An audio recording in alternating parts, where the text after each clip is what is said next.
आपने बहुत सी बार देखा होगा और महसूस भी किया होगा कि आप किसी मुश्किल या मुसीबत में फंसे हुए हैं और उस मुश्किल या मुसीबत से निकलने का कोई रास्ता नहीं दिखाई दे रहा है। उस वक्त आप हिम्मत हारने वाले होते हैं या लगभग हार चुके होते हैं और उस स्थिति में आपको सभी देवी देवता, अल्लाह, भगवान, खुदा सब याद आ जाते हैं। और जब आप बिल्कुल टूटकर बिखरने वाले होते हैं, तभी कोई व्यक्ति या कोई ना कोई आशा की किरण आपकी जिंदगी में आती है और आपको उस मुश्किल, उस मुसीबत से निकाल देती है। चलो एक उदाहरण से समझाता हूँ।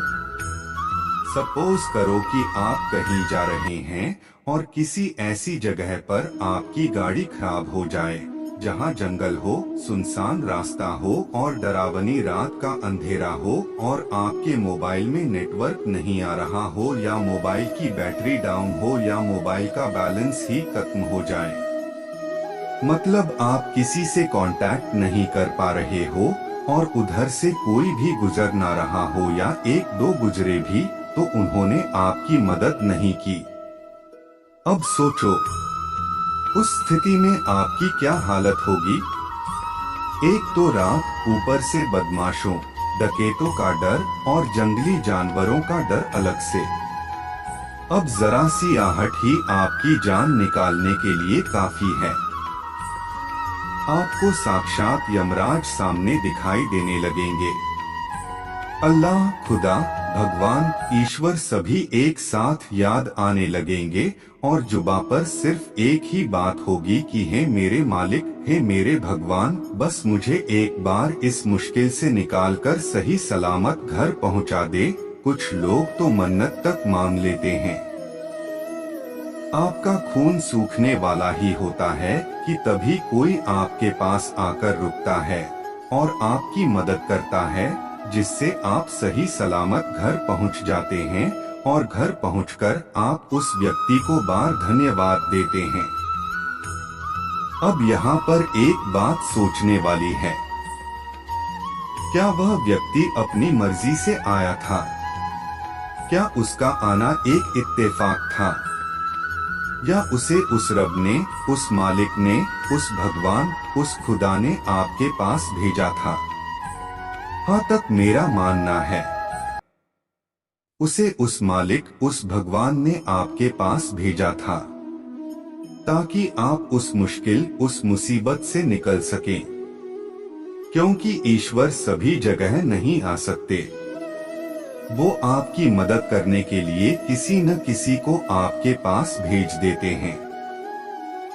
ये तो मात्र एक उदाहरण था। इसी तरह की बहुत सी बातें हमारी जिंदगी में होती हैं। आज मैं ऐसी ही एक कहानी आपके सामने पेश कर रहा हूँ जो आपको बताएगी कि भगवान सबकी सुनता है और सबकी मदद भी करता है। बस आपको धैर्य और खुद में तथा भगवान में विश्वास रखना है। एक बहुत बड़े तथा मशहूर डॉक्टर थे जिनका नाम मार्क था।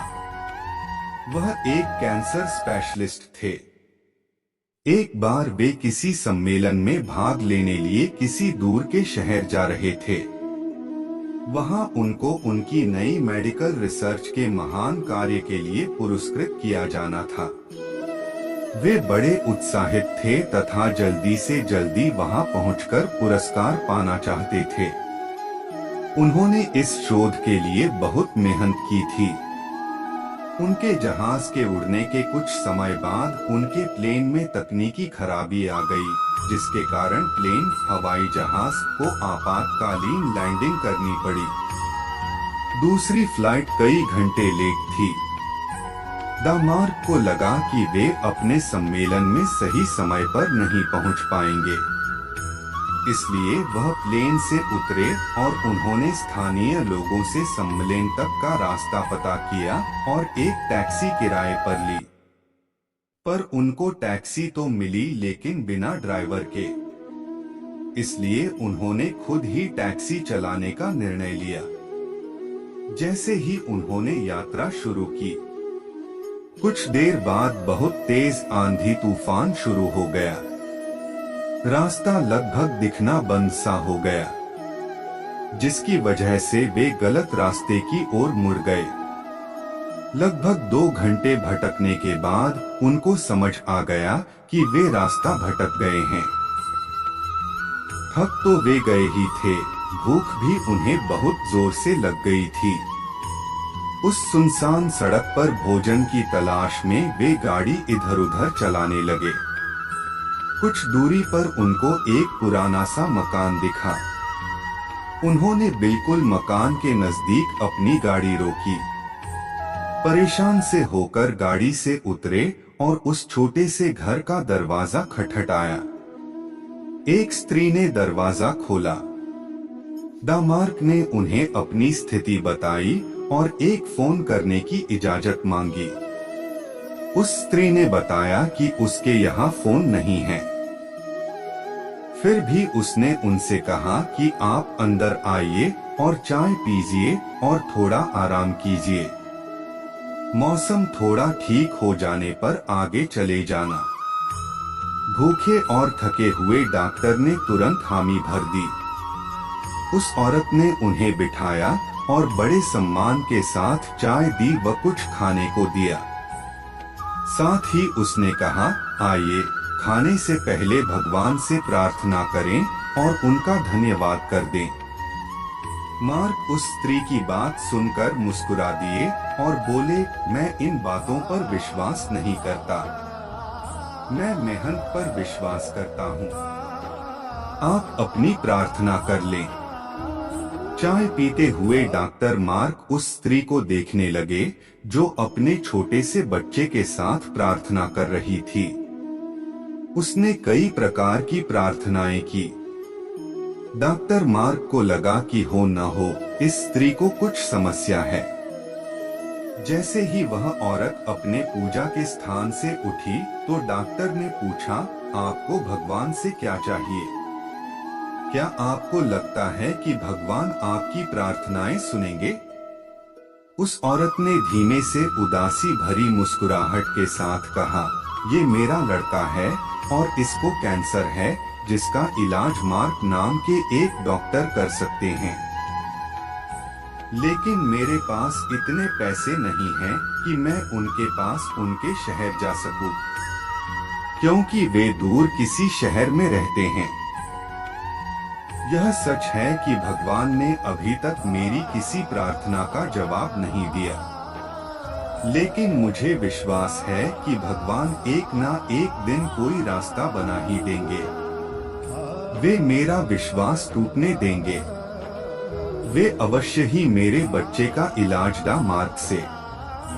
डॉक्टर मार्क यह सुनकर बिल्कुल अवाक रह गए। कुछ पल के लिए वे खामोश से हो गए। उनकी आंखों से आंसू गिरने लगे। वे अपने मन में कहने लगे, भगवान बहुत महान हैं। उन्हें सारा घटनाक्रम याद आने लगा।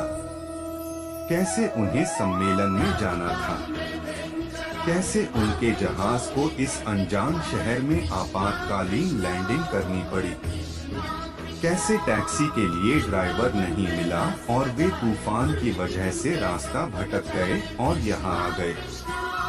वे समझ गए कि यह सब इसलिए नहीं हुआ कि भगवान को केवल इस औरत की प्रार्थना का उत्तर देना था, बल्कि भगवान उन्हें भी एक मौका देना चाहते थे कि वे भौतिक प्रतिष्ठा कमाने आदि से ऊपर उठें और असहाय लोगों की सहायता करें।